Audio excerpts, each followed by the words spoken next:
நான் ஒரு 13 வயசு இருக்கும்போது எனக்கு ஹிப்பு வந்து போனுக்கும் இதுக்கு நடுவில் விலகிடுச்சு இங்கே லெஃப்ட்டில். ஸோ ஒரு மேட்ச் ஏதோ விளையாடும்போது விலகிடுச்சு. அப்போ விளையாடும்போது ஒரு பயங்கர லிம்போடு தான் நான் அப்படியே லிம்போடே விளையாடிருந்தேன் ஒரு 7-8 மாதம். அப்புறம் ஒரு ஸ்டேஜுக்கு அப்புறம் அந்த இப்படி நொண்டி நொண்டி நடப்போம். அது வந்து பயங்கரமாகிடுச்சு, வலி உயிர் போக ஆரம்பிச்சிருச்சு. ஸோ அதோடையே ஒரு மேட்ச் விளையாடுறேன், தமிழ்நாடுக்கு விளையாடுறேன், அண்டர் 14 விளையாடுறேன். நிறைய ரன் அடிப்பேன், எக்கச்சக்கமாக அடிப்பேன். நம்ம கண்டிப்பாக டீமில் இருக்கிற ரேஞ்சுக்கு ரன் அடிப்பேன். ஒரு மேட்ச் ஆடி ஃபஸ்ட் இன்னிங்ஸ் டக்கு, செகண்ட் இன்னிங்ஸ் டக்கு. அன்றைக்கி சாயந்தரமே என்ன பண்ணாங்க, ஒரு 13 வயசு பையனுக்கு அந்த செலக்டர்ஸ் வந்து லெட்டர் கொடுத்துட்டாங்க, நீ அடுத்த மேட்ச்லாம் வர வேணாம், நீ ட்ராப்டு அப்படின்னு. அதை ஏற்றுக்கிற மனப்பக்குவம் வந்து அந்த வயசில் இருக்காது. ஒப்பாரி அப்படி ஒரு அழுகை, கண் வந்து நம்ம எல்லோரும் முன்னாடியே அழ முடியாது. ஸோ அழுதுகிட்டே அப்பாவோட பைக்கில் போயிட்டு அழுதுகிட்டே போகிறேன். அவரும் ஏதோ பேசிகிட்டே வராரு, ஞாபகமே இல்லை.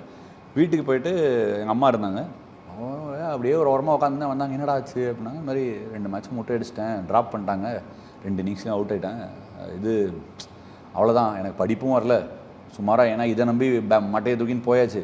அது ரெகுலராக சொல்கிறது, மட்டையை தூக்கின்னு போகிற பையன் உருப்பட மாட்டேன் வந்து ரெகுலராக கேட்குறது இல்லை. அது நமக்கு ஒரு உள்ளே போயிடும். அது படிப்பு வரல, இதுவும் வரல, நான் வந்து உங்களை 2 பேருமே வந்து லெட் டவுன் பண்ணிட்டேன், உங்கள் 2 பேருக்குமே நான் ஒரு பெயின் அப்படின்னு சொல்லிட்டு அவங்க மடியில் படுத்துட்டு அழுதுகிட்டே இருந்தேன். ஒரு 1/2 hour டே தட்டிகிட்டே இருந்தாங்க. அப்புறம் சொன்னாங்க, இங்கே பாரு, எனக்கெல்லாம் எதுவும் கிடைக்கல, நான் வந்து கிராமத்துலேருந்து வரேன், பிகாம் படித்தேன், எங்கள் அப்பா என்னை படிக்க வச்சதே ரொம்ப பெரிய விஷயந்தான்.